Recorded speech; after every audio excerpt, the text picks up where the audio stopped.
My patient and his wife just broke up with me after 2 years of regular appointments. A few weeks ago, he came to his appointment with his wife, which wasn't unusual for them. They walked in smiling and greeted me as they always do.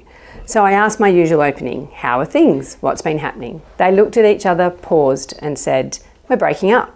As you can imagine, I was shocked. This was a couple who had navigated some really heavy stuff together, including prostate cancer treatment, menopause, connection and intimacy issues. They had done the hard work. They had stayed connected. So I was lost for words, which, if you know me, is very unusual.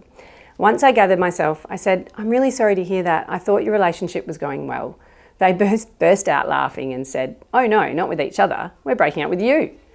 And that surprised me just as much because they'd been regulars and I thought we'd built a strong relationship.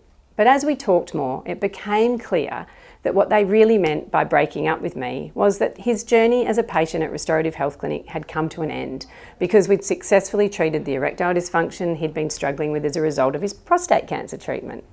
My job as a men's health practitioner was done. With guidance and support through appointments at Restorative Health Clinic, my patient, or ex-patient, and his partner had worked through an incredibly challenging period of their lives.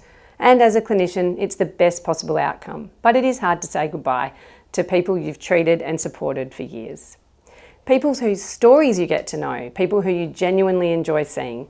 But it's also incredibly satisfying because the goal was never to make them dependent on us. The goal was to help them get to a place where they didn't need us anymore, because their men's health issues are now resolved and they can go back to living their life on their own terms, healthy and happy.